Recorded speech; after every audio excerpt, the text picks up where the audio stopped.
How's it guys, Munash here, and today we have a full Carina challenge, which is going to be the Mystic Dispersed one, where you have to complete Act 5 Chapter 3.1 with a team of 3 stars but no Mystic champs, which means you will have a 50% attack reduction throughout the quest.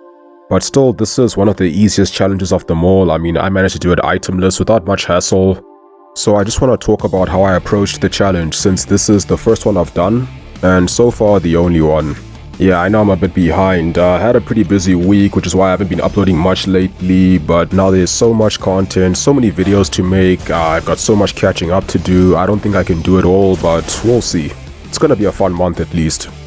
So for this quest, I went with a team full of good usable champs instead of trying to synergize 1 or 2 really strong champs. I did have the Nick Fury Quake synergy, but that's just because Quake and Nick Fury are just 2 incredibly brilliant champs, so I was gonna bring them anyway, whether they had the synergy or not. But the synergy definitely helped quite a bit. It allowed me to play a little bit more freely without worrying too much about if I missed time an intercept or anything like that. Then I also brought Guardian, who has a pretty useful synergy as well. Extra block proficiency for everyone in the team, although at 3-star level it's only plus 500 block proficiency compared to the 1000 you get from the 5-star. Which is still decent. I mean, every little bit helps, but I mainly brought Guardian to be the main sort of path clearer for this quest. I believe I used him for half of the fights, and that's mainly because, well, first of all, he's my favorite tech champ, so I just enjoy using him, but he's also just very durable, very strong, very sturdy, good damage, and just so reliable.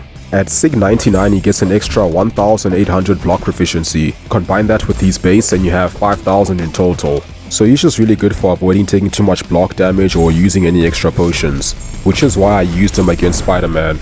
Even though he doesn't have any way to counter evade, he still works pretty well just because you can parry stun him, drop 3 or 4 hit combos and then back off. Also throw your special attack while he's stunned, and if you parry his special attacks you take 0 damage, but even if you don't, the damage is not that bad against Guardian. Then for the next fight on this path, well, first of all, you don't have to take this path. I just found it to be the easiest for the champs I had, because I was also trying to avoid ranking up 3 stars if I don't have to. The fights themselves aren't actually that difficult, they just feel pretty stacked because you are using 3 stars, so yeah, they do take a bit of time. The second fight on this path is Abomination, so of course you need somebody who can deal with poison debuffs. Either just be straight up immune to them or have some form of tenacity or shrugging off ability, purification or conversion of debuffs. So I went with Hyperion because, I don't know, he's Hyperion, favorite cosmic champ, absolute unit, and of course he is poison immune, so he fits the criteria.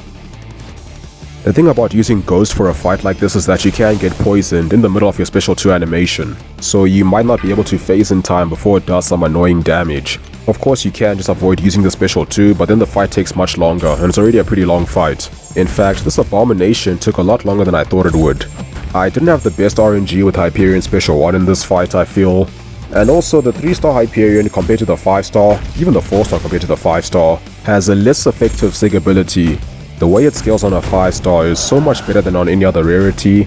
A Sig level 1 5-star Hyperion has more buff duration than a Sig 99 3-star or 4-star. And it's not even close. I think it's 65% as a 5-star at Sig 1, and then at max Sig 4-star or 3-star it's only 50%. So this fight did take a bit of time, and then the only other niche fight is going to be the Captain America World War II, because he does have a degen node. So you take 1.1% of your health as direct damage for, I think it's 2 minutes. Which is why I brought Namor, since I have a Sig 99 3-star. I actually dumped some stones in him a while ago before I even had a 4-star or a 5-star, just to cheese a few fights. So he worked pretty well for that direct damage node, otherwise you can just use a champ with good regen.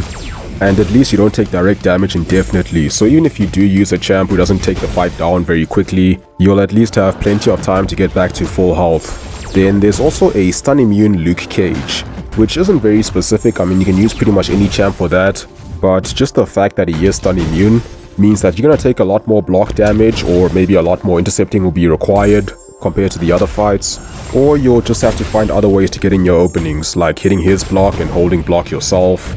But this fight was really no problem with Guardian since he has that high block proficiency. I barely lost any health, and that was the one Guardian fight where I used special 3s to build up charges, because I wanted to take him out without losing the armor buff, which happens every time you throw a special 2 with enough charges, and when you lose the armor buff, you lose the block proficiency. You can throw a heavy attack to get another armor buff, but he is stun immune and has unblockable specials, so you do need to be a bit careful when heavy punishing the special attacks, or just bait a heavy and punish with the heavy attack. But it's just simpler to use special 3s and then wipe him out with one special 2. After that fight, you'll get to the teleporter and you'll probably want to take Portal B because the fights on that path are generally easier. Just an energized, enhanced X23 and then an aggressive Mystic Ward Phoenix.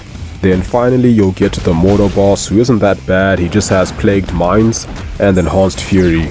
So not too specific, I actually went in with Nick Fury and died almost instantly. Just the poorly timed intercept took me down pretty quickly. He was at about 14% health though, and I wasn't really worried because I still had 4 other champs. And a full health Quake who I haven't used yet on this path. Her main purpose was actually the Nick Fury synergy, but she was also a good backup for the Mordo. So I quaked Mordo for about 3 minutes before I ended up getting clipped because, you know, the power gain can be a bit difficult to deal with. But I took him down to about 23%. Then I just finished off with Hyperion pretty easily. And that's pretty much it for this challenge. Definitely one of the easier ones, and I probably will be doing most of the easier ones first.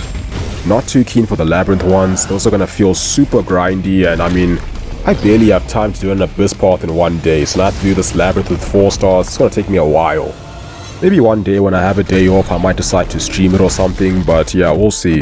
So yeah, that's gonna be it from me. I'm not gonna talk throughout this video because it is pretty long. I will just leave some timestamps for the fights if you want to check those out specifically. So as always, thank you for watching, have a wonderful day, and I'll see you soon.